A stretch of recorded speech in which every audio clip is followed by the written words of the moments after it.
নৱেম্বৰ মাহত নতুন ভেকেঞ্চি আহিব, কিন্তু কি ভেকেঞ্চি আহিব, কিমানমান আহিব অকণমান আইডিয়া কৰি কিবা এটা আপডেট এটা দিয়কচোন এনেকৈ বুলি কৈ আছিলে। সেইটো কাৰণে মই আপডেটটো লৈ আহিছোঁ। প্ৰথমতে কওঁ, যিহেতু আমাৰ CM ছাৰে ফৰেষ্টৰ POP দিনা যিটো আমাৰ দেৰগাঁৱত আছিলে, ফৰেষ্টৰ POP দিনা কৈছিলে ফৰেষ্টৰ 600 ভেকেঞ্চি বা আমি আমাৰ বন মন্ত্ৰী আছে তেওঁলোকৰ লগত কথা পাতি আকৌ হয়তো আমি ভেকেঞ্চি প্লাছ কৰি এটা নতুন বেটেলিয়ন গঠন কৰিম বা নতুনকৈ পদ মুকলি কৰিম। নমস্কাৰ, গুড মৰ্ণিং, মই পলাশ। আপোনালোকে চাই আছে পলাশ আছাম। এটা বহুত বেছি ভাল খবৰ লৈ আহিছোঁ। যিহেতু এই বছৰ যোনসকলে অসম পুলিচৰ লগত ইণ্টাৰভিউ দিয়া জড়িত আছিলে বা অসম পুলিচৰ ইণ্টাৰভিউ অকণমান ভুলৰ কাৰণে সকলোবোৰ শেষ হৈ গ'ল, মানে ইণ্টাৰভিউটো ফেইল হৈ গ'ল বা পাছ কৰিব নোৱাৰিলে।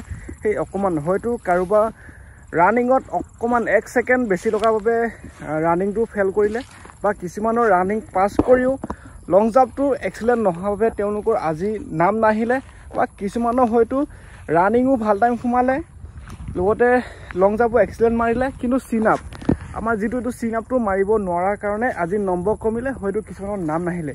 এতিয়া তেওঁলোকে কমেণ্টো কৰি থাকে নেক্সট ইণ্টাৰভিউ কেতিয়া আহিব, নেক্সট ভেকেঞ্চি কেতিয়া মুক্তি পাব, এপ্লাই কেতিয়াৰ পৰা হ'ব, আমি যাতে নেক্সট বাৰ দিলে জুই দিম, মানে এতিয়াৰ পৰা সাজু হৈ আছোঁ। তো আমাৰ নেক্সট ভেকেঞ্চি লাগে, কেতিয়া আহিব, তো আপডেট এটা লাগে। তো সেইকাৰণে মই আজি আপডেটটো লৈ আহিছোঁ। তোমালোকে ভালকৈ মন দি শুনিবা কথাবোৰ। আৰু এইবোৰ কথা মই কোৱা নহয়, CM ছাৰে যিহেতু কৈছে বছৰৰ শেষৰ ফালে নতুনকৈ ভেকেঞ্চি আহিব, তোমালোকে দৌৰা ষ্টাৰ্ট কৰি দিয়া বা ৰানিং কৰি থাকা বা ৰাতিপুৱা গধূলি দৌৰি থাকিব লাগে। তো তাৰ ওপৰত মই ভিত্তি কৰি আজি আপডেটটো লৈ আহিছোঁ।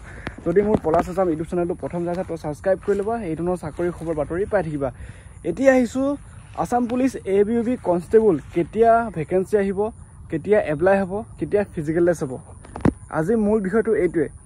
চোৱা, যিহেতু CM ছাৰে বৰ্তমান কৈছে, যোৱাকালিও মই এটা আপডেট দিছোঁ, সেইটো যদি আপডেট তোমালোকে চাইছা হয়তো গমেই পাইছা, তথাপিও এই আপডেটটো তোমালোকে শেষলৈকে চোৱা, তেতিয়া গম পাবা যোনসকলে সেই অসম পুলিচৰ ইণ্টাৰভিউ প্ৰথমবাৰ দিছে, হয়তো কিছুমানে বুজি বাজি পোৱা নাই ইণ্টাৰভিউ আমি কেনেকৈ ৰানিং কৰিব লাগিব, লং জাম্প কিমান মাৰিব লাগিব। আছাম পুলিচ, আছাম ফৰেষ্টৰ যিহেতু বছৰৰ শেষৰ ফালে CM ছাৰে দিম বুলি কৈছে, তথাপিও যোৱা পৰহি CM ছাৰে এখন মিটিং আছিলে, তাত এনাউন্স কৰি কৈছে যে আমাৰ ল'ৰা ছোৱালীসকলক নতুনকৈ চাকৰিৰ বাবে বা নতুন অসম পুলিচৰ ভেকেঞ্চি বা পদ আকৌ পুনৰ মুকলি হ'ব নৱেম্বৰ মাহত। তোমালোকে গমেই পাইছা, নৱেম্বৰ মাহত অসম আৰক্ষী ABUB কনষ্টেবল হওক, লগতে SI হওক বা কনষ্টেবল আমাৰ যিবিলাক আছে পদ, তো সেইবিলাক অসম আৰক্ষীয়ে বিভিন্ন ধৰণৰ পদবিলাক আছে, তো সেইবিলাক নৱেম্বৰ মাহত নতুন ৰিক্ৰুটমেণ্ট আহিব, নতুন পদ আহিব, নতুনকৈ এপ্লাই কৰিব লাগিব, নতুনকৈ ইণ্টাৰভিউ হ'ব। তো গমেই পাইছা নৱেম্বৰ মাহত সাজু হৈ থাকা। এতিয়া কথা হ'ল, আমাৰ যিহেতু এতিয়া এই সময়ত যিহেতু অসম পুলিচৰ ইণ্টাৰভিউ চলি আছে, বৰ্তমান ফিজিকেল টেষ্ট এক্সাম শেষ হ'ল, লাষ্ট ইভেণ্ট এটা আছে ভাইভা টেষ্ট। তো সেইবিলাক শেষ কৰাৰ পিছত আৰু অসম আৰক্ষী 4th গ্ৰেডৰ সেই ইণ্টাৰভিউ দিয়া শেষ হৈ গ'ল। তো সেইবিলাক শেষ হোৱাৰ পিছত মানে কি হ'ব, যোনসকলে চাকৰিটো পায় ফলাফলটো এই অক্টোবৰ মাহত ঘোষণা কৰা হ'ব। অক্টোবৰ মাহত ফলাফলটো ঘোষণা কৰা হ'ব। অক্টোবৰ মাহত ফলাফল ঘোষণা কৰি নৱেম্বৰ মাহত আকৌ নতুন ৰিক্ৰুটমেণ্ট দিয়া হ'ব। CM ছাৰে কৈছে, মই কোৱা কথা নহয়, মই খালি মোৰ ভাষাৰে মই বুজাবলৈ চেষ্টা কৰিছোঁ। যোনসকলে সেই ৱেইট কৰি আছে বা এইবাৰ কেনেবাকৈ ভুল হোৱাসকলক ৱেইট কৰি আছে, তেওঁলোককহে মই জনাইছোঁ। তো চেনেলটো ছাবস্ক্ৰাইব কৰি ল'বা, এই ধৰণৰ চাকৰি খবৰ বাতৰি পাই থাকিবা। মই যিমানখিনি পাৰোঁ মোৰ ভাষাৰে মই বুজাব চেষ্টা কৰি থাকিম, আৰু অফিচিয়েলিভাৱে খুব সোনকালে হয়তো প্ৰকাশো পাব। তো এতিয়া আমি অপেক্ষা কৰিব লাগিব এই অক্টোবৰ মাহটোৰ ভালদৰে যাতে যায়। যোনসকলে চাকৰি বাকৰি পায় বা পাবলগীয়া আছে, তেওঁলোকক সেই অক্টোবৰ মাহতে তেওঁলোকক মানে এপইণ্টমেণ্ট লগতে ফলাফল ঘোষণা কৰাৰ লগে লগে নতুন ভেকেঞ্চি কিমান আহিব, কেতিয়া আহিব, সেইবিলাক আপডেটটো দিব নৱেম্বৰ মাহত, যিহেতু CM ছাৰে কৈছে। এতিয়া সকলোৱে যিহেতু জানিবৰ কাৰণে খুজি আছিলে যে নৱেম্বৰ মাহত নতুন ভেকেঞ্চি আহিব, কিন্তু কি ভেকেঞ্চি আহিব, কিমানমান আহিব অকণমান আইডিয়া কৰি কিবা এটা আপডেট এটা দিয়কচোন এনেকৈ বুলি কৈ আছিলে। সেইটো কাৰণে মই আপডেটটো লৈ আহিছোঁ। প্ৰথমতে কওঁ, যিহেতু আমাৰ CM ছাৰে ফৰেষ্টৰ POP দিনা যিটো আমাৰ দেৰগাঁৱত আছিলে, ফৰেষ্টৰ POP দিনা কৈছিলে ফৰেষ্টৰ 600 ভেকেঞ্চি বা আমি আমাৰ বন মন্ত্ৰী আছে তেওঁলোকৰ লগত কথা পাতি আকৌ হয়তো আমি ভেকেঞ্চি প্লাছ কৰি এটা নতুন বেটেলিয়ন গঠন কৰিম বা নতুনকৈ পদ মুকলি কৰিম।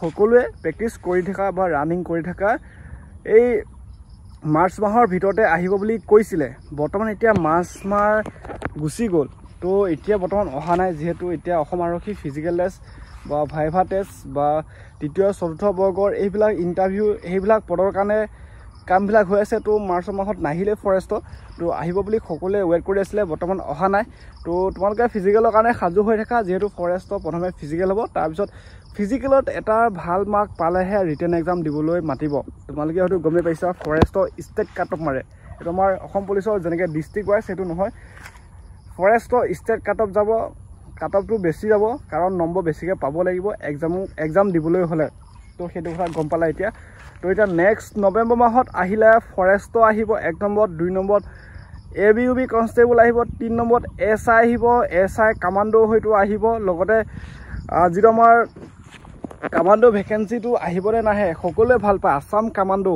সকলোৱে ভাল পায় আছাম কামাণ্ডো নৱেম্বৰ মাহত আহিবনে নাহে অফিচিয়েলিভাৱে যেতিয়া আহিব এখন লিষ্ট প্ৰকাশ পাব আছাম কামাণ্ডোত ইমানটা ভেকেঞ্চি ABUB কনষ্টেবল ইমানটা ভেকেঞ্চি আছাম ফৰেষ্টৰ AFPFত ইমানটা ভেকেঞ্চি ফৰেষ্ট গাৰ্ড ইমানটা ভেকেঞ্চি ফৰেষ্টাৰ যিটো আমাৰ গ্ৰেড 1 সেইটো ইমানটা ভেকেঞ্চি এনেকৈ আহিব মেল ফিমেল ক'ত কিমান আছে সেইবিলাক এখন লিষ্ট প্ৰকাশ পাব নৱেম্বৰ মাহতে হয়তো যদি দিয়ে নৱেম্বৰ মাহতে লিষ্ট এখন আহিব মই আপডেটবোৰ দি থাকিম চেনেলটো ছাবস্ক্ৰাইব কৰি থ'লে মোৰ লগত এই আপডেটবোৰ পাই থাকিবা সেইকাৰণে মই আপডেটবোৰ দি থাকিম আৰু ইমান মৰম ভাল পোৱা আশীৰ্বাদত আজি চেনেলটো 15,000 হ'বলৈ আৰু মাজত কেইজনমান ছাবস্ক্ৰাইবাৰ বাকী আছে তো সোনকালে ছাবস্ক্ৰাইব কৰি দিবা আৰু লগতে চেনেলটো অকণমান শ্বেয়াৰ কৰি দিলে মোৰো ভাল লাগিব আৰু যিহেতু অসম আৰক্ষী হ'বলৈ ময়ো কষ্ট কৰি আছোঁ লাগি আছোঁ যিমানখিনি কষ্ট মানে যিমানখিনি পাওঁ কষ্ট কৰি আছোঁ বৰ্তমান সফল হওঁ নে নহওঁ ঠিক নাই কষ্ট কৰি আছে কিন্তু কষ্টৰত অকণমান ক'ৰবাত ভুল হৈ আছে